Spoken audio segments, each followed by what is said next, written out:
김종배 시선 집중. 여러분 안녕하십니까? 김종배입니다. 국제 상황을 짚는 GB타임즈 시간인데요. 1부에서는 네팔로 갑니다. Z세대로 불리는 청년층을 중심으로 반정부 시위가 전국적으로 확산되면서 사망자가 속출하고 교도소 수감자까지 집단 탈옥을 했다는데요. 이번 시위의 원인 그리고 국제사회에 미치는 영향 짚어보겠습니다.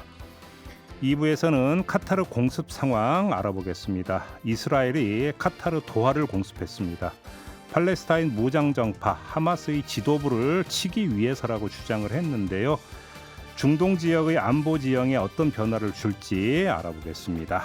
9월 13일 토요일 김종배의 시선집중 광고 듣고 시작합니다.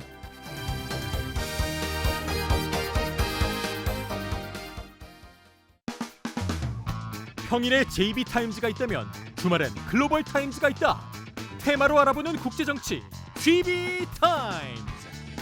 네, 함께할 세 분 소개해드리겠습니다. 다큐엔뉴스 코리아의 김영미 대표 모셨고요. 어서 오세요. 네, 안녕하세요. 서울신문의 송현석 기자 모셨습니다. 어서 오세요. 네, 안녕하세요. 세종대 글로벌 인재학부의 장휘 초빙 교수 모셨습니다. 어서 오세요. 네, 안녕하십니까. 자, 네팔 상황이 좀 상당히 심각한 것 같고 사망자도 좀 많이 나왔죠? 네, 맞습니다. 이번 시위가 촉발된 첫 원인은 정부의 SNS 차단이었고 경찰이 지난 8일부터 이 시위가 격해지자 최루탄을 포함해서 물대포와 고무탄을 쏘면서 강경 진압을 시작했습니다. 시위대는 대통령과 총리 관저에 불을 지르면서 시위가 또 격해지기도 했고요. 그러다가 교도소에서 집단 탈옥까지 발생을 했는데요. 어이구. 전국 77개 교도소에서 최소 13,000명이 탈출했는데 탈출한 사람 중에는 네팔 의회에서 네 번째로 큰 정당의 대표이자 전 부총리도 포함이 되어 있습니다. 허허. 이번 시위로 샤르마 올리 총리가 사임을 했고요. 이후에 군이 투입이 되면서 네팔 육군이 전국적인 통제 명령과 통행 금지령까지 발령을 했고요. 지금 대통령도 대피한 상태입니다. 아까 말씀하신 사망자 규모는 최소 34명에 달합니다. 지금 카트만두와 인근 도시에서는 이 낮에는 생필품 같은 구매 같은 제한적 이동만 허용이 되고요. 오후 7시부터 새벽까지는 통행 금지 상태입니다. 그래요? SNS 차단이 그러니까 발화점이 됐다. 네. 왜 차단을 했는데요? 근데? 시작이 그 네팔에 왜 이렇게 부유층 자녀들이 인스타그램이나 뭐 이런 거에 막 자랑을 엄청 많이 하는 거예요. 그래서 뭐 명품이라든지 근데 사실 그 지금 네팔이 청년 실업률이 22% 정도 되고 22%? 네, 그리고 사실 한 달에 100불도 안 되는 정도의 돈을 월급으로 받고 이런 평범한 청년들 같은 경우는 이게 위화감이 엄청 느껴지는 거죠. 그렇죠. 자기 평생 벌지도 못하는 돈에 가방을 메고 다니는 그런 모습.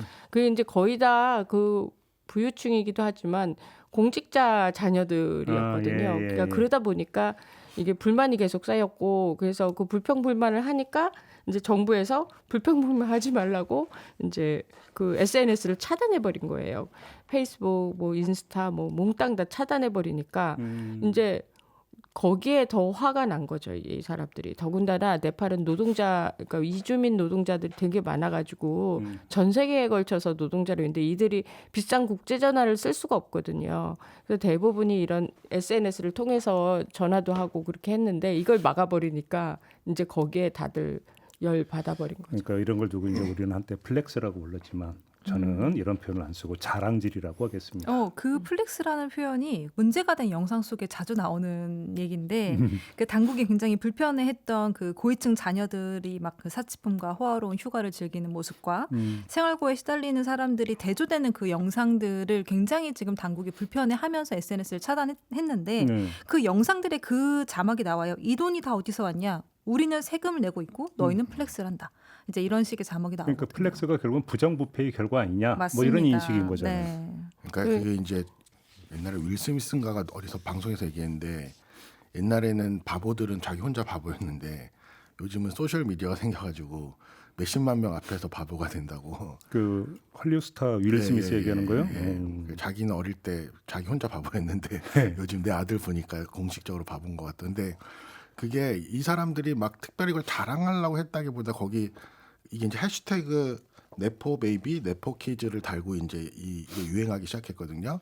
그러니까 보니까 이 사람들 이제 계정을 찾아가지고 모아 보니까 얘네들은 어디 외국 가서 막 힐튼 호텔에서 자고 뭐 퍼스트 클래스 타고 다니고 다 모아 보니까 요놈들이 봐라 그러면서 일반적인 사람 그 젊은 그 네팔 사람들이 일상적으로 누리는 그 삶의 질보다 훨씬 더한 것들을 이 사람들은 아무렇지도 않게 보여주고 있으니까 그럼 제가 조금 전에 이제 자랑질이니까 이 금수저들은 자랑질을 하려고 한 게 아니라 그렇죠. 그냥 그냥 그게 일상을 그냥 보여준 일상을 거예요. 공유한 그러네. 거죠. 예, 네. 일상을 공유했는데 예. 그걸 모아놓고 보니까 이제 사람들이 진짜 열이 받는 거죠. 그러니까 그래서 그게 돌려보기 시작했고 예. 그거를 이제 정부에서 이제 뭐 헛소문을 퍼뜨리고 나쁜 뉴스들이 돌아다닌다, 가짜 뉴스가 다닌다면서 네. 이제 모든 외국 그 소셜 미디어 그룹들을 정부에 등록하라고 하면서 기한을 아주 짧게 줬어요. 일주일 정도. 그래서 아무도 등록을 못했거든요. 그러니까 바로 그 등록 안 한 모든 걸 정지시켰는데 그게 26개고 그 네팔 사람들이 남아시아에서도 이 소셜 미디어를 가장 많이 사용한다는데 아까 지금 김영희 PD가 말씀하신 것처럼 특히 이제 해외에 우리도 뭐 네팔 분들 많이 와 계시잖아요. 그래가지고 얘기 들어보면 이제 히말라야에 그 등산 가면 한국에서 일하시던 분들이 거기서 한국 라면 끓여주시고 닭백숙, 닭백숙 해주시고 닭백숙이죠. 예, 그 셀파족 이런 분들이 네. 예, 닭백숙, 뭐 김치찌개 이런 거 끓여주시고 예, 그러니까 해외에 그렇게 가족들이 많이 가 있으니까 국제 전환 비싸고 그러니까 이제 소셜 미디어로 연락을 해야 되는데 네. 그 분노가 갑자기 확 한꺼번에 터진 것 그 같아요. 문제가 있겠구나. 그렇죠. 해외 나간 가족들하고 소통이 끊어져 버리는 또 이런 문제도 발생을 하는 거네요. 아까 제가 그 얘기 그러니까 외국에서 지금 네팔에서 외국으로 나가서 일하는 사람만 220만 명인데 이 사람들이 이제 자기 고국으로 해외에서 자기 고국으로 보내는 돈이 네팔 GDP의 3분의 1이에요. 그 정도 돼요? 그러니까 그렇게 많은 거예요. 그렇게 어. 많은 사람들이 자기 고국에 있는 가족하고 연락하는 수단이나 그리고 네팔도 아까 교수님 말씀하신 것처럼 네팔 인구의 90%가 SNS를 사용하는데 네. 이 90% 인구 중에서 또 이 SNS를 이용해서 어쨌든 이걸 생계의 수단으로 삼는 사람들도 많은데 이걸 한꺼번에 싹 다 끊어버리니까 이제 이게 어떻게 보면 트리거가 이제 될 수밖에 없었던 거죠. 자, 여기서 진행자의 본분을 망각하고 잠깐 새길로 빠지면 우리가 이제 이런 얘기 많이 하잖아요. 어떤 뭔가 일이 생겼을 때 SNS로 연결하면 된다라고 생각하는데 그게 아니라는 게 좀 여기서 또 나오네요. 끊어버릴 수 있다는 그 거죠. 정부가 그죠? 그 SNS는 정부가 의지에 따라서 얼마든지 언제든지 인간관계는 끊을 수 있다라는 거고. 그러니까 이것도 하나 좀 사례가 나온 거죠. 네, 그죠? 근데 이제 이 네팔 청년들 입장에선 그게 화나는 거죠. 그러니까. 예, 왜 내가 지금 SNS 하는 나만의 네트워크를 왜 정부가 와서 이렇게 하느냐. 예. 그러니까 여기에는 사실 네팔 같은 경우 제가 취재 다니면서 참 많은 다이나믹한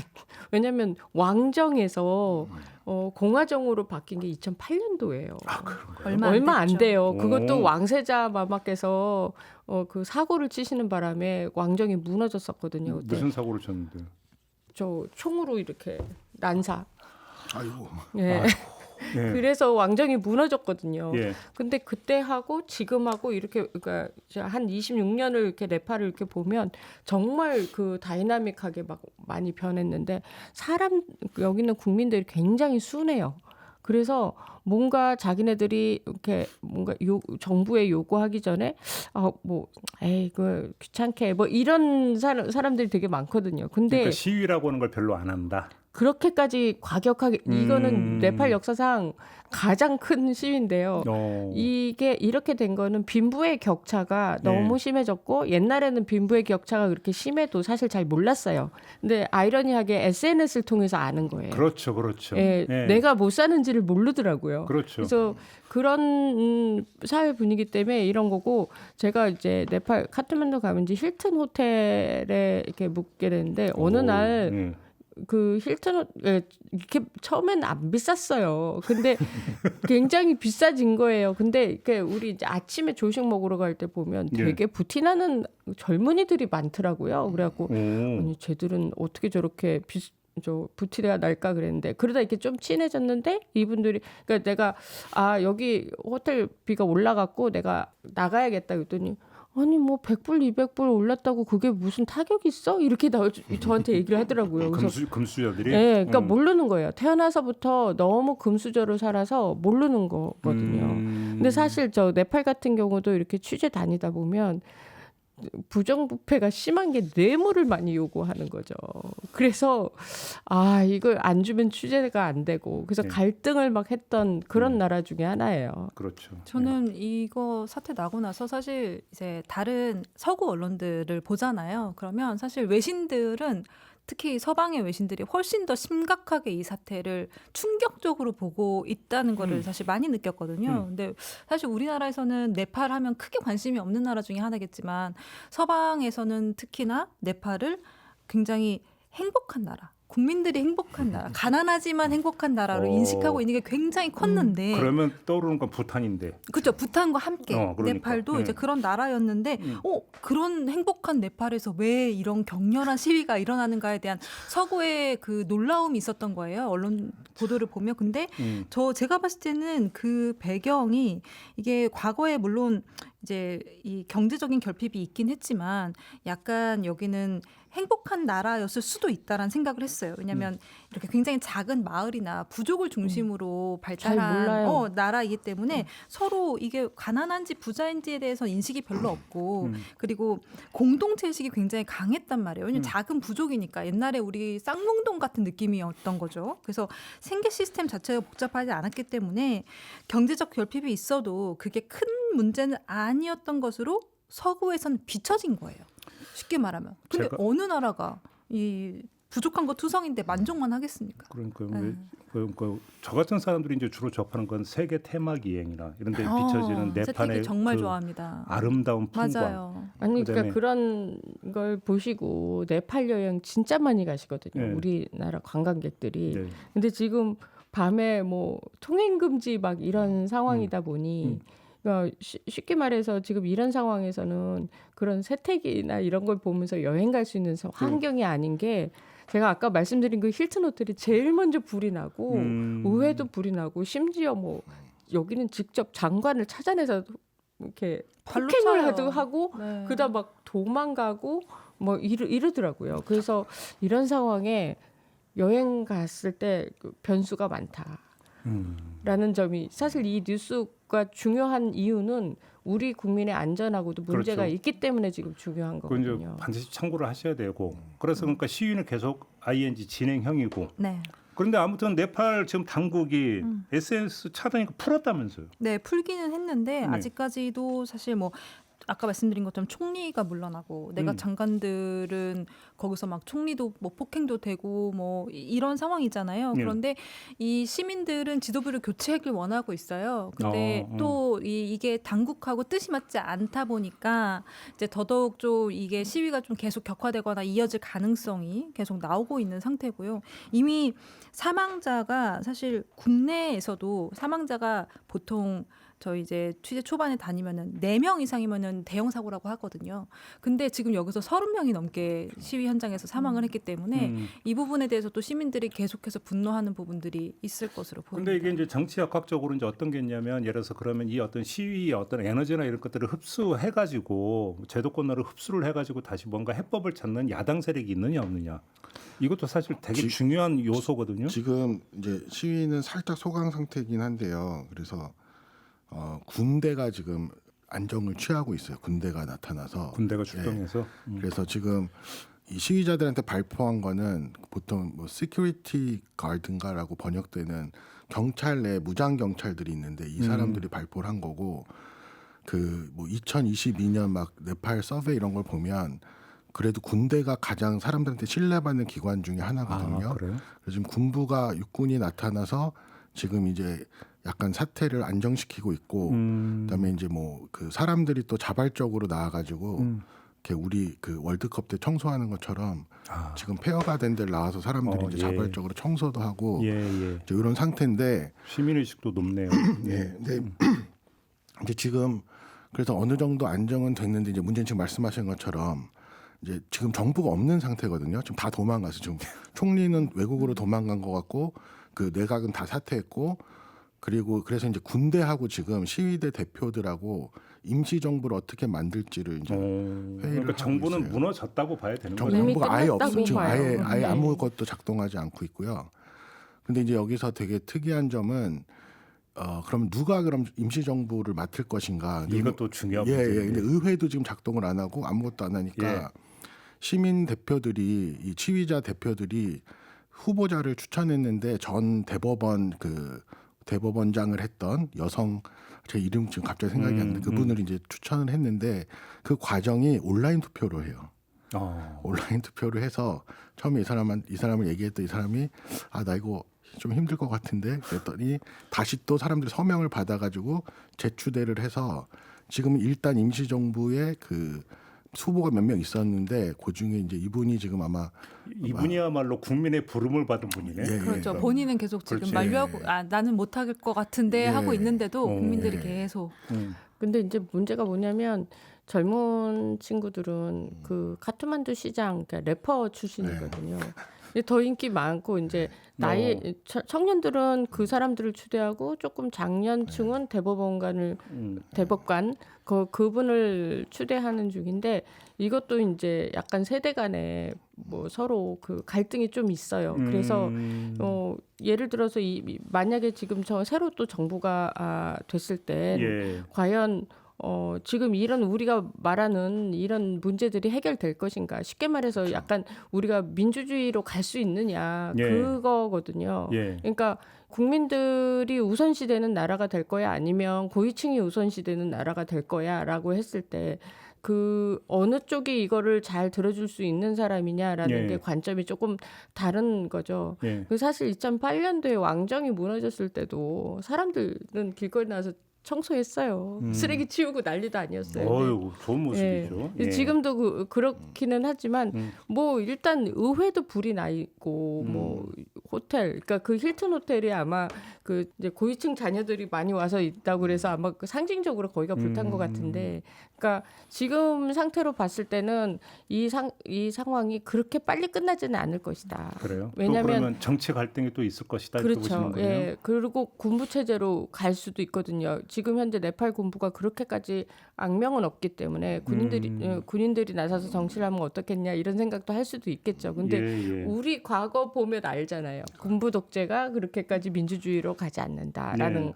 그 과정 중에 있는 것 같아요. 그리고 여기가 뭐 2008년에 이제 연방공화국이 됐는데 20여 년 동안 총리가 14번 바뀌었어요. 그러니까 사실상 반장 선거였던 거예요. 그러니까 이 정도로 정치적 혼란이 굉장히 심했던 나라이기 때문에 이번에 뭔가 이제 굉장히 크게 터졌고 이것들이 쉽게 가라앉지 않을 수밖에 없는 그런 환경 속에 있었던 거고 흥미로운 거는 사실 네팔의 이런 어떤 갈등, 내부적인 이런 폭력적인 갈등들에 가장 긴장하는 나라가 중국이라는 거거든요. 그러니까 중국 같은 경우는 이제 네팔하고 원래는 네팔은 인도하고 가까운 나라죠.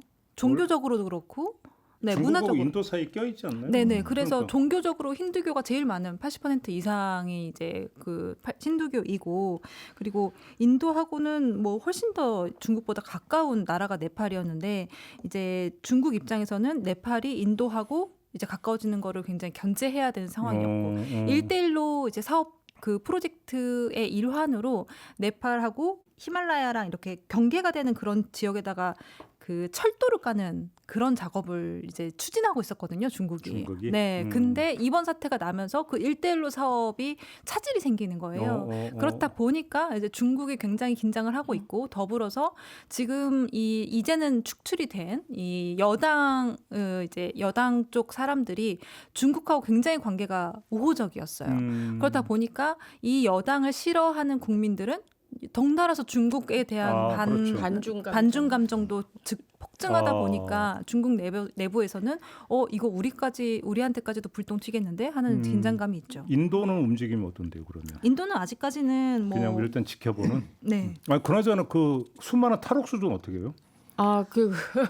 탈옥수들이 다 산으로 흩어져가지고 다 찾을 수가 없고 문제는 이 사람들의 데이터가 손상이 됐대요. 아, 그럼 데이터베이스가. 누가 지금 탈옥했는지 네, 기록도 없는 그게 거야? 없다는 거예요. 이야, 그래서 이야. 다 각자 막 산으로 흩어지고 그래갖고 지금 네. 찾지를 못하는 와중이고 새로운 삶을 살 네. 기회를 이상하게 그거보다 더 말 그대로 이제 나는 자연인이다 이렇게 네, 되는 뭐 건가요? 그렇게 됐어요. 그래서 더 심각한 게 뭐냐면 이 정부가 바뀌면 기존의 정부에서 했던 모든 계약들이 다 제로 세팅이 되는 거예요. 오. 그래서 그동안 네팔에 살짝 투자했던 모든 사업들이 다 제로가 되면서 어허. 다시 계약을 맺어야 되는 거죠. 예. 그래서 정권이 바뀌면 이렇게 되는 상황인데 문제는 이제 관광 산업이 이 네팔에 굉장히 많이 큰 비중을 그렇죠. 차지하고 있었고 그런데 지금 현재 그 히말라야 쪽으로 해서 뭐 예를 들어서 포카라 뭐 이런 데는 뭐 안나푸르나 뭐 이러면서 여러 가지 트레킹 길도 있고 그래서 되게 많은 관광객들이 오고 특히 이제 시즌이 다가왔어요. 근데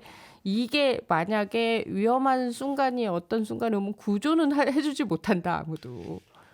그러다 보니까 이제 서구 사회에 있는 뭐 관광객들 단체 다 취소 사태가 벌어졌거든요. 근데 이제 우리는 또 몰라갖고 이렇게 갈 수 있잖아요. 그렇죠. 예정돼 있으니까. 예. 그래서 심사숙고해 주시기를 알겠습니다. 바랍니다. 아무튼 이제 지금 그렇게 되면 하나 좀 고비에 와 있다고 보는 게 여기서 이제 정치적으로 어떻게 이제 해결책을 국민 앞에 내세워서 이제 국민들이 그걸 수용할 수 있느냐 이게 이제 하나 지금 분기점에 와 있다. 좀 이렇게 좀 봐야 될 것 같네요. 역시 그리고 바탕에는 부정부패, 위화감 이런 게 이제 깔려 있다 이런 이야기가 되는 것 같습니다. 알겠습니다. 네팔 상황 짚어봤고요. 잠시 전하는 말씀 듣고 다른 곳으로 가보겠습니다.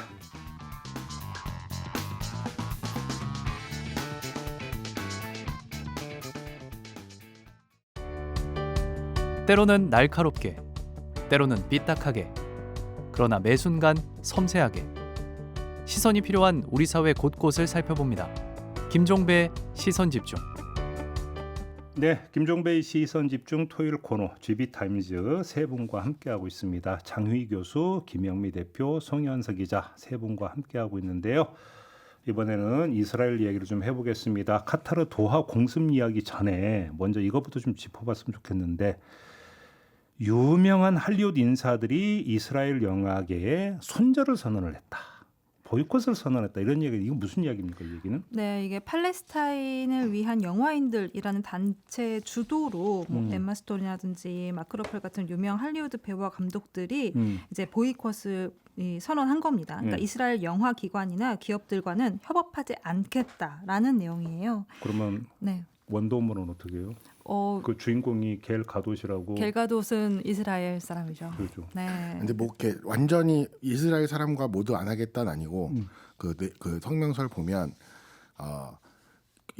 지금 가자에서 벌어지는 제노사이드나 아파르테이트를 이제 지지하거나 거기에 협조하는 그렇죠. 영상을 만들거나 이런 이스라엘 영화 집단과는 같이 일하지 않겠다라고 그런 뜻으로. 네. 그리고 영화 이제 지난달 30일에 베니스 국제 영화제 기간 동안에도 사실 대규모 팔레스타인 지지 시위가 있었는데 당시에 이제 그 팔레스타인 가자 지구 전쟁 피해를 다룬 튀니지 여성 감독의 영화가 또 경쟁 부분에 올랐었어요. 그래서 굉장히 주목을 받았었고 물론 영화제에서 자체적으로 공식적인 어떤 정치적인 입장을 내비치진 않았지만 영화계가 이렇게 이스라엘의 가자지구 탄압이나 학살에 무관심하지 않다라는 거 보여주는 계기가 됐고 이후에 이런 정말 세계적인 영화 배우들까지 나서서 이스라엘 영화계의 보이콧을 선언하게 됐습니다. 근데 솔직히 말씀드리면 저는 이스라엘 영화를 본 기억이 없는데. 근데 이게 이스라엘 영화계가 이제 영화 산업 자체가 규모로 보면 세계 5위예요.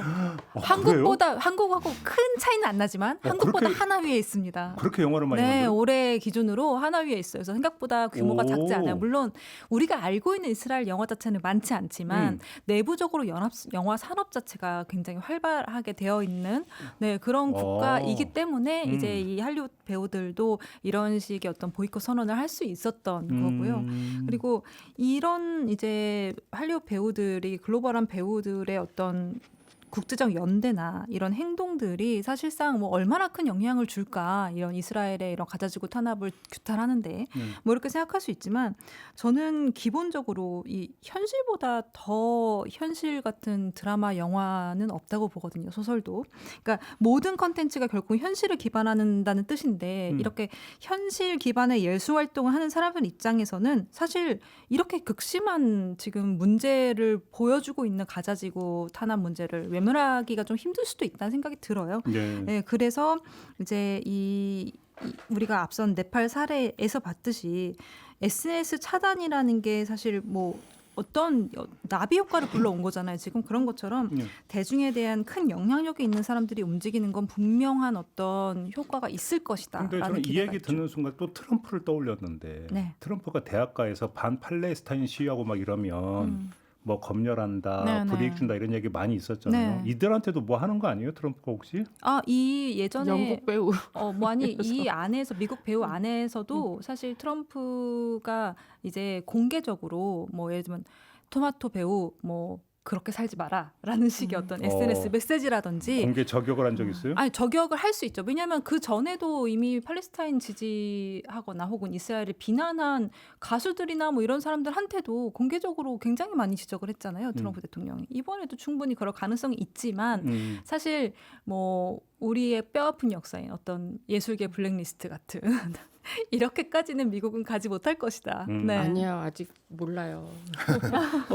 예측 불허예요. 지금까지 모든 국제 정치에 모든 걸 다 동원해도 지금 트럼프 정부는 좀 예측 불허여가지고 저는 그러니까 걱정이 언제부턴가는 됩니다. 이 상상 밖의 일들이 계속 현실화되고 맞아요. 있기 때문에 네. 몰라요 진짜로. 근데 오히려 지금 이제 그러니까 항상 이제 친팔레스타인 운동을 하면 미국에서 특히 트럼프 정부에서는 이거를 반유대주의라고 하는 경우가 많았는데 지금 여기 성명서도 그런 점에서 우리는 반유대주의가 아니고 그거 밝혀요? 학살 그러니까 반유대주의가 아니고란 말은 안 했지만 어쨌든 우리가 정확히 반대하는 것은 이 학살과 아파르테이트를 유지하는 것들을 옹호하는 사람들이다라고 얘기해서 이게 반이스라엘 그 논쟁을 반유대는 이건 아니다. 근데 오히려 저는 이게 이제 점점 더 많은 사람들이 지금 가자의 상황이 얼마나 심각한지를 인식을 하게 되고 예. 거기에 대해서 이제 국제적인 연대를 표현하고 싶은 사람들이 늘어가는 모습을 보여주는 하나의 큰 장면이지 않을까라고 생각을 해요. 저는. 알겠습니다. 요거 좀 짚으면서 도하 공습을 얘기해서 지금 이거 남의 나라 수도잖아요. 더군다나 그 중재국이에요. 지금 가자와 그러니까 이스라엘 간에 서로 평화 협정을 맺는 거에 대한 중재국으로 나섰다가, 그러니까 쉽게 말해 남의 싸움에 나섰는데 폭격을 때려 부은 거죠. 더군다나 카타르에는 세계에서 제일 큰 미군 기지가 있어요. 그래서 이거는 정말 미국도 정말 당황스러울 일이고, 아니 대낮에 카타르 도하가 폭격을 맞는다, 이건 상상도 못했던 일이거든요. 근데 요즘에 이스라엘이 뭐 가자 폭격하다가 좀 잠잠하면 레바논 폭격하다가 시리아 폭격하다 예멘 폭격하다 한때 또 이란을 또 폭격했다가 이번에 이제 카타르 폭격을 하는 거거든요. 그래서 이스라엘과 그 주변에 있는 사정권 안에 든 나라들은 다 언제든지 폭격을 당할 수도 있다는 생각을 해야 되는 거예요. 도대체 이제. 네타냐후는 어디까지 가는 거예요? 그러니까 이게 제가 이번 카타르 도하를 이스라엘이 때리고 나서 제가 가장 많이 받았던 질문이 딱 두 가지예요. 하나는 이렇게 정신 나간 짓을 하는데도 미국은 트럼프는 이스라엘을 이해해 주는 거야? 이거를 감싸줄 수 있는 거야? 라는 질문이었고, 또 하나는 도대체 네타냐후는 왜 그러는 거야? 라는 질문 그러니까. 두 가지였어요. 천수를 다 하실 때까지 아마 그럴 것 같고 이분은. 근데 이번에 이 사태가 이제 엄청나게 비난을 받고 나서 네타냐후가 이제 불과 며칠 전에 뭐라고 얘기를 했냐면, 그러니까 이거는 자신의 정치적 생명 연장을 위해서 정말 별별 이유를 다 갖다 붙이는 건데, 아프가니스탄 무장단체인 알카에다를 이제 갑자기 소환을 합니다. 그러면서 과거에 9.11 테러를 이제 미국 영토에서 저지른 사람들이 이슬람 테러리스트고 그게 우리한테는 10월 7일인 거야. 그렇기 때문에 미국도 아프간의 그 알카에다를 추적하고 파키스탄에서 오사마 빈라덴 죽이지 않았어? 우리도 똑같이 하마스를 없애기 위해서 카타르를 때린 거야. 라는 논리를 이제 내놓는 겁니다. 그렇게 얘기를 하면 또 미국이 별로 할 말이 없어지는 거예요. 그러니까. 예, 그걸 알고 있는 거죠. 그러면서 한 말이 응. 이스라엘을 비난하는 세계 여러 나라들은 부끄러운 줄 알아야 된대요. 왜요? 그러니까 미국의 오사마 빈라덴 죽였을 때는 막 박수 쳐놓고 왜 우리가 왜 우리한테만 이래? 왜 우리한테는 똑같은 짓을 똑같은 행동을 하는데 왜 우리한테도 박수 쳐줘라는 거예요. 가끔 그러니까 이 논리의 무용성을 이렇게 그러니까 논리라는 게 참 갖다 붙이기 맞아요. 나름이다. 진짜 종이 한 장 차이입니다. 그 이번에 폭격을 하게 된 나름 이제 이스라엘의 명분이라고 한다 그러면 거기가 이제 하마스의 사무실이 있다. 그래서 사실 거기에 이제 뭐 탈레반 사무실도 있어요. 그 카타르에는 각종 그런 무장 단체들이 카타르 왕실에서 비호를 해주거나 뭐 그런 세력들이 있기 때문에 사실 탈레반이 거기서 사무실 낸 게 진짜 신기했었거든요, 옛날에. 근데 어쨌든 하마스 사무실 거기를 때린다는 건데 뭐 미국을 약간 벤처마킹한지 모르겠지만 작전 이름도 되게 멋있게 졌어요. 뭐 불의 꼭대기 위에 불, 뭐 이런 식의 작전을 했는데 문제는 이제 레이더에 잡히지 않는 드론으로 공격을 한 거거든요. 그거하고 전투기하고 출동해가지고. 근데 저는 미군 공군기지가 이걸 몰랐을까라고 생각이 들어서 사전에 알렸다라는 보도도 있던데. 사전에 알린 건 사실상 그러니까 영국이 도와줬다라는 얘기는 있어요. 그 정보 수집을 할 때 미군은 이걸 대놓고 하지 못했을 수 있잖아요. 아무래도 중간 역할이 조금 시급한 상황이니까. 그럼 누가 도왔냐? 당시에 이 폭격이 있기 직전에 영국 전투기가 떠 있었다는 거예요. 그럼 영국이 이제 정보를 물어다가 이스라엘에 줬다라는 얘기들이 있는 거죠. 그러니까 사실 미국 트럼프는 나는 몰랐던 일이야 라고 이야기를 하지만 이스라엘이 이거를 혼자 해냈을 리는 없을 것이다. 누군가의 도움을 반드시 받았을 것이다. 그러니까. 라는 추측들은 있죠. 그래서 누굴 제거했대요? 그래서 이제 거기 하마스의 그 5인방 거기 이제 높은 사람이 이제 그 중에 이제 한 명하고 협상단 대표 아들하고 원래는 뭐 이렇게 그 해서 칼릴 사망을 대표를 죽였다고 했는데 지금 하마스 공식 입장은 안 죽었다. 근데 아들이 죽었다. 그리고 고위 관료들 5명이 그러니까 아들까지 포함해서 5명이 사망했다고 지금 하마스에서는 입장이. 다른 뭐 무고한 민간인 피해나 이런 건 없나요? 일부 부상자 주변에 있던 부상자랑 예. 카타르 이스라엘의 수비대 1명 이렇게 사망. 이스라엘의 폭격이라는 게 그냥 잠깐 와서 살짝 꽝 그게 아니라 그 어마어마한 돌로 만들어진 그 건물이 완전히 박살이 나는데 사람들 당연히 그 안에 뭐 놀러 온 사람도 있었을 거고 뭐 손님도 있었을 거고 뭐 그 당연히 더 많은 부상자가 생겼을 거라고 생각을 하는데 문제는 주권에 대한 이야기거든요. 그러니까 카타르는 지금 어떻게 나오고 있어요? 그러면? 그 알사니 총리님 막 화나셨던데요. 그냥 당연히 표정이 화나죠. 완전 막 이건 정말 침략 행위다 막 그러면서 성명을 하셨는데 근데 그렇다고 카타르가 지금 뭘 할 수 있을까라고 생각해 봤을 때 이 미국이라는 공군기지를 카타르가 껴안고 있는 이유가 있어요. 그만큼 안전 보장을 받는다는 거거든요. 그렇죠. 그래서 전통적으로 이제 중동 국가들이 미군의 기지를 허용하는 데는 아무래도 미군이 있기 때문에 다른 놈들이 우리나라를 공격하지 못하겠다. 우리나라의 주한미군이 주둔하는 거랑 비슷한 이유예요. 카타르는 특히 어마어마한 비용을 지불을 했고 또 미국이 항상 만족할 만큼의 금액을 내놨던 나라거든요. 예. 근데 그게 소용이 없어진 거예요. 지금 미국이라는 방어막이. 그래서 이 여파가 이제 다른 나라에도 가는 거죠. 특히 뭐 아랍에미레이트라든지 뭐 여러 뭐 요르단 뭐 여러 이제 미군 기지가 있는 나라들. 그럼 우리는 그 돈 내고 지금 왜 미군을 여기에 주둔을 시키겠어라는 거에 대한 의문점이 지금 생긴 거예요. 사실 이거는 우리하고도 이렇게 겹쳐서 볼 필요가 있는 거예요. 최근 미국의 안전이라는 이 부분들이 뿌리부터 흔들린다. 그러면 네타냐후가 이걸 공습한 이유가 진짜로 그 하마스 지도부 제거 그것만이냐 아니면 또 다른 뭔가 목적이 있느냐 이걸 좀 봐야 될 것 같은데 영역을 넓히는 거죠. 본인들의 어떤 그 군사적 패권의 영역을 넓히는 거라고 저는 보여지거든요. 그러니까 저번에도 말씀드린 것처럼 가자 지구를 이 네타냐후가 자신의 말처럼 끝내려고 했다면 이미 한참 전에 끝났을 겁니다. 그렇게 하지 않은 이유가 이제 가자 지구를 아주 죽지 않을 만큼만 살려둬서 그거를 본인의 정치적 생명 연장에 써왔던 거고 지금 가자 지구 같은 경우는 가자 지구 내 가자 시티에 대한 완전 점령을 위한 지상전을 준비하고 있는 상황이고 지상전이 거의 시작이 됐는데 지상전이 시작되면 사실상 가자 시티가 무너지는 거는 시간 문제거든요. 그러겠죠. 근데 그렇게 되면 그 다음 단계는 뭐 일 거냐는 거죠. 할 게 없는 거예요. 할 게 없는 거예요. 그러니까 미리 그래서 카타르 도하를 그 치는 거죠.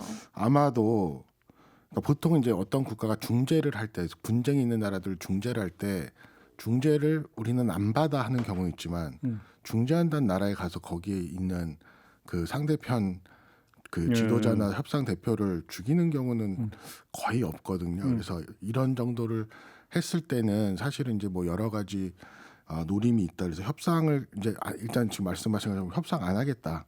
우리는 미국 주도로 하마스랑 하는 거 원하지 않는다는 강력한 의지를 보여주고, 그다음 우리는 여기 하마스가 있으면 어디든지 우리는 폭격할 수 있다라는 걸 보여주는 거고, 또 하나는 국내에서도 이제 그런 명분을 그 최근에 그 이스라엘 버스 정류장에서 뭐 테러를 당해서 몇 명이 그 사망했거든요. 그래서 지금 사실 그걸 핑계를 대고 있는데.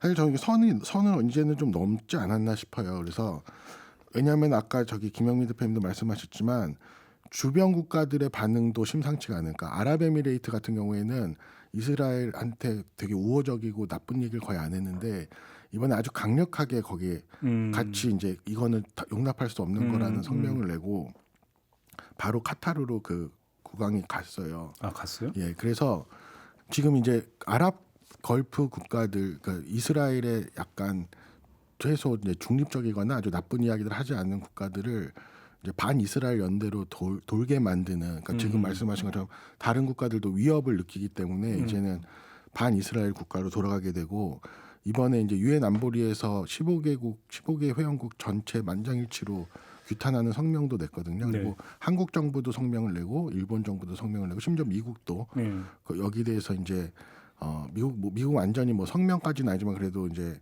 아주 불쾌함을 감추지 않았는데 점점 더 이스라엘이 자기를 고립시키는 길로 가고 있으니까 그러니까 단기적으로는 자기의 입지를 네타냐후가 강화하고 전쟁을 유지하려는 걸 하고 있지만 이게 명분도 그렇고 이제는 아니면 외교적인 관계도 그렇고 점점 더 자기들 고립하고 있는 게 아닌가라는 근데 생각. 결국 문제 이거잖아요. 이스라엘 얘기를 하면 한 대 딱 때리고 야, 때려봐 이거잖아요. 때리기만 해라. 그 다음부터는 그냥 이제 간다 이거잖아요. 그렇죠. 근데 그러면 이제 그럼 카타르가 맞았잖아요. 그래? 그럼 우리도 때릴게. 이제 이렇게 나오기는 힘들 거다 이렇게 좀 보는 그렇게 거죠. 나오기는 그렇죠. 힘든 상황이고 그래서 이제 카타르 입장에서는 사실 안보리에 기대는 부분이 있었던 때문에 본인들이 직접 때릴 수가 없으니까. 근데 안보리는 저는 이번 결과 보고 다시 한번 느꼈어요. 안보리는 망했습니다. 진짜로 이거는 있을 수가 없는 일이에요. 왜냐하면 이번에 분명히 카타르 수도 그러니까 도하에 대한 공습을 비난하는 공식 성명을 채택하긴 했어요. 미국도 여기에 당연히 찬성표를 던졌기 때문에 전체가 이제 찬성을 했죠. 근데 이 도하에 대한 공습은 규탄하면서 왜 이스라엘이 안 나오는 겁니까? 그렇죠. 이상하잖아요. 이스라엘을 때린 게 도하인데 이스라엘에 대한 규탄은 없대니까 이게 너무 이상한 그러면 그러니까 가해자 거기에도 이름은 명시하지 주어가 않고 없어요? 주어가 없어요. 주어가 그냥 없어요. 카타르의 주권과 영토 보전을 지지하고 그리고 이 긴장 완화의 중요성을 강조한다. 우리는 그리고 카타르와 연대를 이제 우리는 강조한다. 이렇게 얘기를 하면서 빠졌다니까요, 이스라엘이. 이 주어가 없는 거 이거를 또 따라하는 거예요? 너무 이상한. 이것도 따라하네요. 그러니까. 진짜. 네, 이거 너무 이상하잖아요. 근데 여기 이제 초안 자체는 영국하고 프랑스가 작성을 했고요. 이제 아까 말씀드린 대로 15개 이사국이 모두가 동의를 했는데 네. 이 미국이 동의를 했다는 건 사실상 이제 트럼프가 그만큼 네타냐후한테 뭔가 불만을 가지고 있다라는 걸 의미하긴 합니다. 그렇지만 근본적으로 이번 유엔 안보리의 이 성명은 이스라엘을 규탄하는 성명이 아닌 거예요. 그러니까 정말 반쪽도 이런 반쪽이 없는 거죠. 도하에 대한 안타까움을 표하면서 때린 사람에 대해서는 규탄하지 않는다? 이거는 아닌 거죠. 이게 지금 이슬람권 안에도 굉장히 큰 여파가 되는 게 원래 그 수니파와 시아파로 나뉘어 있었잖아요. 근데 수니파 안에도 두 갈래였거든요. 카타르 편, 사우디 편. 그래요? 그래서 카타르 편과 사우디 편 서로 사이 안 좋아요. 그래서 뭐 월드컵 할 때 사우디아라비아의 빈살만 왕자가 갔을 때 우와 이제 사우디가 카타르하고 친해지나 뭐 이렇게 생각할 정도로 양쪽 나라 사이가 되게 안 좋고 서로 이제 순위파의 주자다 이런 종주국이다라는 분위기를 내서 카타르하고 터키하고 한 편 먹고 그다음에 사우디하고 아랍에미레이트하고 한 편 먹고 서로 이렇게 대립 관계였는데 네. 이게 무너졌어요. 카타르가 공습을 받고 나서 아랍에미레이트고 뭐 서로 순위파 안에 단결을 대동단결이. 지금 대동단결. 만들고 있는 중인 거예요. 이렇게 되면 과거에 중동 전쟁처럼 그렇게 굉장히 여지가 조금이라도 있다고 보세요? 이제 계속 이게 되면 예를 들어서 이제 만약에 이란을 이스라엘이 이란을 폭격을 했을 때 그때 만약에 이란이 뭔가 못 살겠어 그리고 공습을 다시 이제 반격을 했으면 아마 그게 큰 전쟁이 됐을 거예요. 근데 얘네가 조용하니까 아니 맞고도 가만히 있는데 뭘 또 때리겠어요. 그러니까 안 되는 거예요. 그러니까 자꾸 다른 나라 다른 아이템을 찾다 보니 이제 그 카타르까지 갔고 어저께는 예멘을 또 이렇게 막 예멘에 또 복귀. 열심히 폭격을 하셨더라고요. 그러니까 진짜 그래서- 이해가 안 돼요. 이해가 안 되는데 지금 이런 상황을 결국 막으려면 트럼프가 아주 적극적으로 움직이는 수밖에 없어요. 근데 제가 아까 말씀드렸던 첫 번째 질문을 받았다는 거. 어떻게 트럼프는 이거에 대해서 이것까지도 인정해? 이것까지도 받아들여? 미국 사람들은 이걸 괜찮다고 해? 근데 내부 사정을 보면 트럼프도 어찌할 수 없는 부분들이 있잖아요. 이미 트럼프는 내년 11월 중간 선거에 대한 선거 활동 시작을 이미 했어요. 그런 상태에서 사실상 이스라엘이 네타냐후가 저렇게 나온다고 해서 저기를 완전 밥먹 삼아 버리면 내부에서 본인의 지지가 이제 지지층이 붕괴할 수 있는 부분들이 있기 때문에 사실상 함부로 움직이지 못하는데 네. 저는 이런 이스라엘이 네타냐후가 이런 식으로 움직이는 아주 큰 원인 중에 하나는 트럼프라고 보거든요. 트럼프가 너무 자초했어요. 왜냐하면 모든 중대한 사안들에 대해서 오락가락하는 게 심하잖아요. 근데 저는 궁금한 게 있는데요. 주어가 없는 것도 이제 그 얘기를 했는데 또 우리 사회에서 되게 유행했던 말이 왜 부끄러우면 국민의 몫이어야 되느냐 이 말이잖아요. 근데 저 그래서- 궁금한 게 네타냐후의 이런 행보를 바라보는 이스라엘 국민들의 시각이 뭔지가 정말 궁금해요. 그러니까 매주 반 네타냐후 시위를 시위가 해요. 있어요. 정말 안타깝게 나와서 네타냐후 좀 쫓아내고 싶다. 왜냐하면 이렇게 맨날 군사적인 행동을 할 때는 그 나라도 지금 정상적으로 굴러가지가 않을 거잖아요. 그러니까 그렇죠. 사실 이스라엘 시민들이 받는 피해도 만만치가 않은 거예요. 그래서 반전 시위 이런 거 해도 네타냐후는 정말 강압적으로 막 책상을 꽝꽝 치면서 이렇게 얘기하더라고요. 지금 나라가 어느 때인데 지금 시위하는 것도 정신 나갔다. 막 이런 식으로 비난을 하거든요. 네. 근데 지금 네타냐후가 뭐 트럼프 때문에 이런 어떤 힘을 얻기도 했지만 사실은 그 앞전에 푸틴이 무력적인 방법으로 외교를 해결하려고 하는 데서 점점 전 세계에 있는 스트롱맨들이 다 그런 식으로 변한다는 게 정말 무서운 일이에요. 트렌드가 돼버렸다. 네, 맞아요. 지금 어저께도 이제 폴란드 공항이 폐쇄될 정도 이제 러시아가 폴란드도 공격을 하기 시작했고 모든 문제들을 이렇게 무력적으로 해결했을 때, 전쟁으로 해결했을 때 이게 세계 대전이 나고도 남을 거죠. 근데 사실 점점 문명화되고 학습화된 이런 평화에 대한 학습화된 교육을 받고 있는데, 그러니까 왜 세계는 점점 이런 식으로 무력적인 상황은 더 많아져 가는가? 이거에 대한 고민을 지금 해야 된다고 생각하거든요. 그러니까 얼마 전에 나온 뉴스로 보면 유럽 국가들이 지금 지상군 우크라이나에 보내기로 네. 결정을 했다는 지금 뉴스도 있었잖아요. 그러니까 지금 보면은 전 세계적으로 큰 지금 전환점에 와 있는 것 같아요. 그것이. 네. 그러니까 그 큰 대땅때 시대는 끝났고 그잖아요. 자유의 시대도 끝났고 힘을 앞세우는. 그러면서 여차하면 무력도 불사하는 이런 시대로 이제 다시 가고 있는 거 아니냐라고는 어떤. 근데 그 대표적인 주자 중에 하나가 바로 이스라엘이다. 그렇죠. 네타냐후다. 이렇게 얘기되는 거예요. 그 앞전에 선배가 푸틴이시고 그렇죠. 그리고 지금 그거 옆에서 보면서 약간 삥 뜯는 사람이 이제 트럼프고 그런 상황인데 방송인데 삥이라뇨. 삥. 근데 전 세계적으로 네. 이런 스트롱맨 후보자들이 너무 많은 거예요. 그러니까. 너무 많다기보다는 갈수록 늘어나는 추세. 그렇죠. 그래서 뭐 정확하죠. 시진핑 뭐부터 시작해서 김정은까지도 그다음에 터키의 에르도안도 있고 정말 많은 이게 스트롱맨 정치 굉장히 위험하다. 그러니까요. 옛말 틀린 거 하나도 없어요. 시작이 제일 어려운 거다. 그죠? 누군가 하나만 시작하면 그 다음부터는 이건 도미노다. 이게 지금 그러니까 국제사회에서 그대로 좀 나타나고 있는 것 같습니다. 그러니까 푸틴 대통령도 사실은 처음에 시리아 내전에 관여하면서 그때까지만 해도 저렇게 무력적인 행동을 푸틴 대통령이 하리라고 생각을 못했던 거예요. 근데 그 이후에 이제 뭐 우크라이나까지 그냥 남의 나라 보듯이 했던 것이 점점 더 무력적인 어떤 활동들이 점점 이 지구에 늘어나게 된 거죠. 그러니까요. 그런 점에서 참 평화 관리가 참 중요하다 이렇게 결론 내리면서 오늘 얘기 좀 마무리하겠습니다. 세 분 수고하셨습니다. 감사합니다. 네, 김종배의 시선 집중 오늘 준비한 이야기는 여기까지입니다. 물러가고요. 내일 아침에 다시 인사드리겠습니다. 고맙습니다.